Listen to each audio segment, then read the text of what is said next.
So a lot of people have been asking me, yo, Philly 500, do you think we should go out and try to trade for Kadarius Toney? My answer is simple. Hell no. But that doesn't mean I don't think the Eagles need help on offense. I just wonder after Howie Roseman's latest comments if he believes in that too.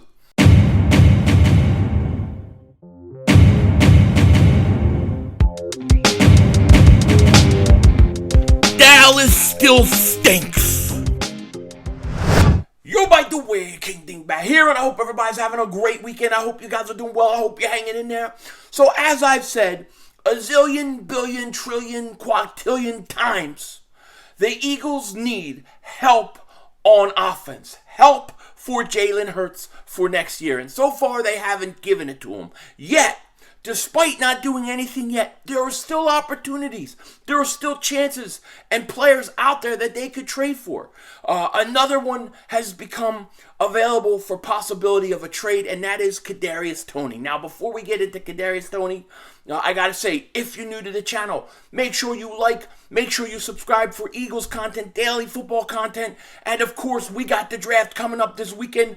I'll be streaming every single millisecond of this draft. You're not gonna want to miss it. You never know what's gonna happen. Plus, if you've been subscribed for a long time, for a while, guess what? You may get the treat of being unsubscribed by YouTube unknowingly. So check, double moonwalk check that you're still subscribed to this channel because you don't want to miss anything. Now, Kadarius Toney, the Giants wide receiver, the Giants receiver that they wanted all along, even way before anybody knew who Devontae Smith was. The Giants fans wanted Kadarius Toney. They were heading into the draft last year, and all they talked about was Kadarius Toney, Kadarius Toney, Kadarius Toney. We got to get Kadarius Toney. Of course, I'm lying. Of course, I'm BSing you.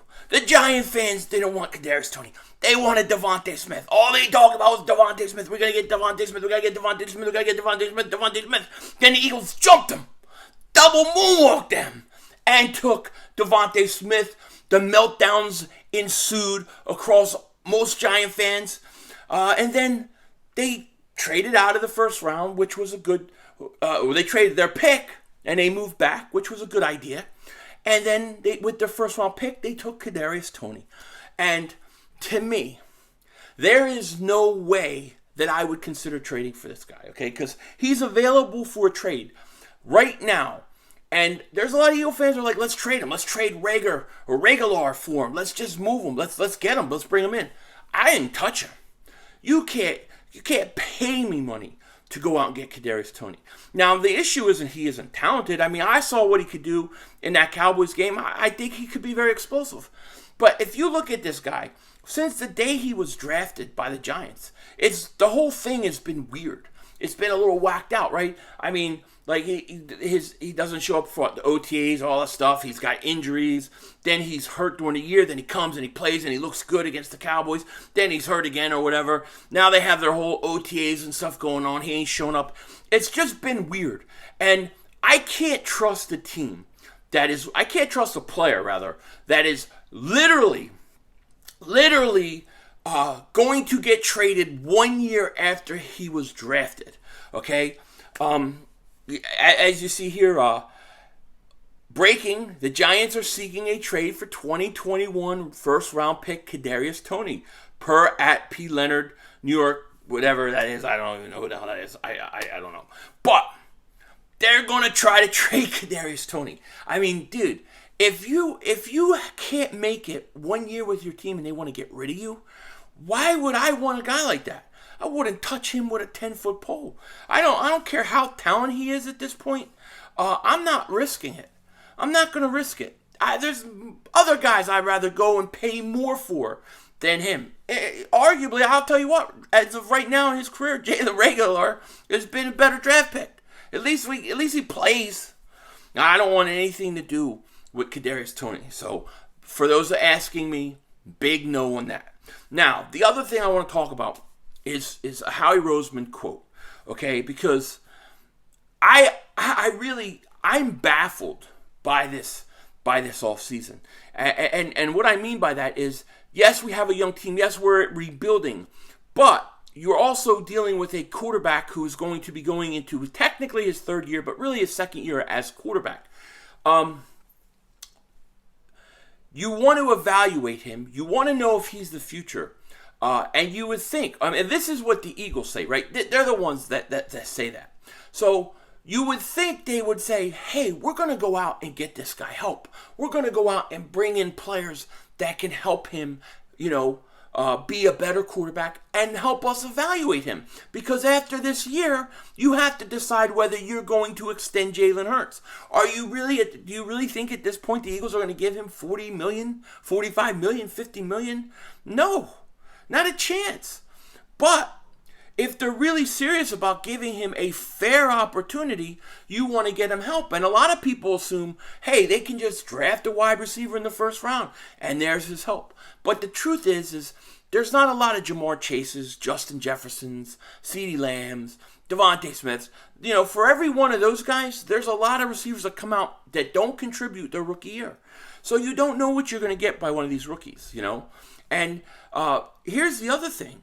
Based upon Howie Roseman's quote that I'm going to read to you in a second, it doesn't sound like he's even concerned about who they draft this year. It doesn't even sound, in terms of who they draft this year for helping this year, I should say. He's not concerned about who they're drafting this year for helping this year. It's all about the future. And I don't disagree in that, the drafts are really for 3-4 years down the road more than the following year. Unless you're a team, like on the verge. But here's what Howie had to say, and I want to talk a little bit about this. He said, we have had a lot of discussions, a lot of good discussions about the players in this draft, and we just have to make sure we take the best players and not look at the draft as just a short-term fix. Okay, so that statement as a whole, I agree with. Take the best player available. You should always take the best player available, regardless of position, except for a few exceptions and a few positions. You always take the best player available in the first round, because the first round is so hard to predict. And there's exceptions to that rule, but for the most part, you take the best player available early, okay? So I agree with that. I agree with his statement here that you got to take the best player.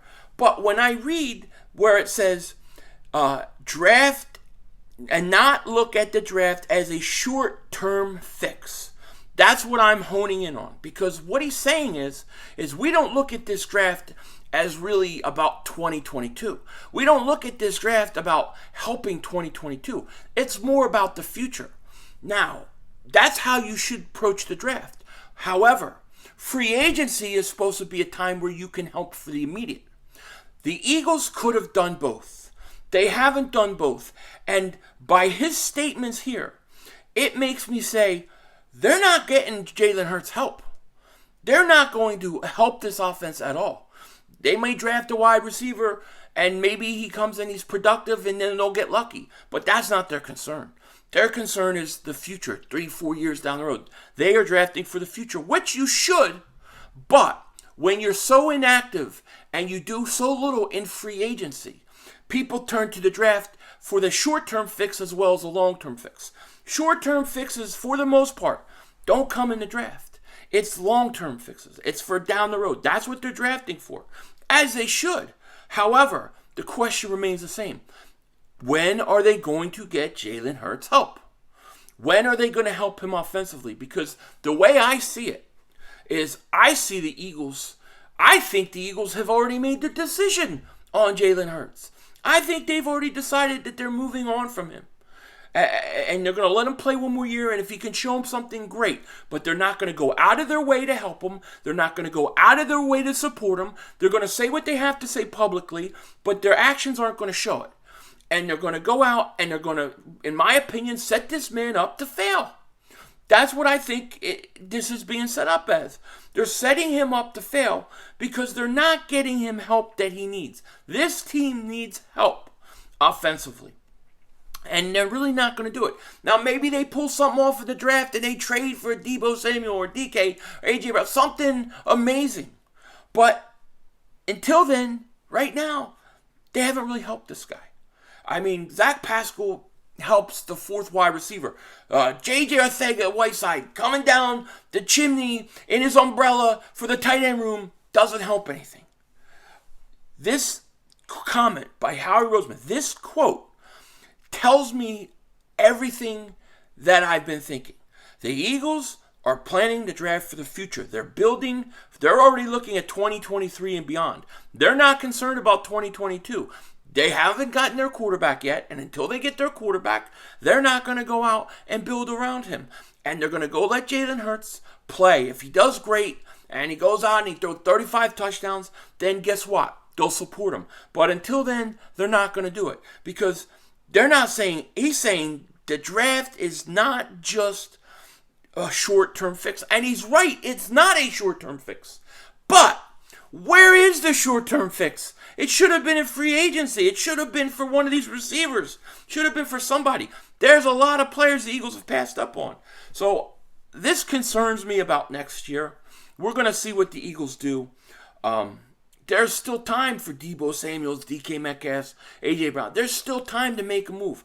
And I hope that the Eagles are planning on it. And I hope they do it in the draft. This is a huge draft in my opinion.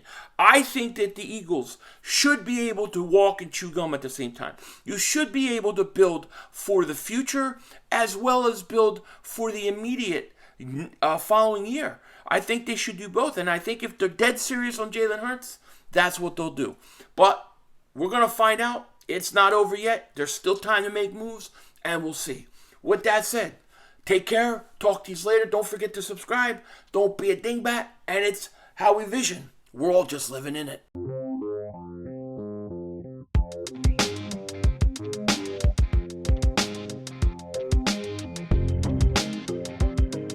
I'll tell you this.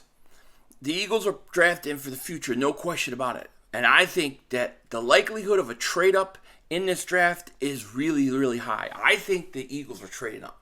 I think they're going to go as high as 6 and as low as 12. I think between 6 and 12, the Eagles are looking to move up. And I think they're looking at getting some of these guys. It'll be for, if they do trade up, it'll be for either Sauce Gardner, Thibodeau, Jordan Davis, Kyle Hamilton, and I'm trying to think if there's anybody else. And then maybe one of these other defensive ends like Jermaine Johnson or somebody like that. I think those are the guys that they trade up for. Other than that, I think they move back. I don't think they'll trade up for a wide receiver, although I do think they could take one in the first round. It's going to be interesting. We're less than a week away. With that said, Denzel Washington, out.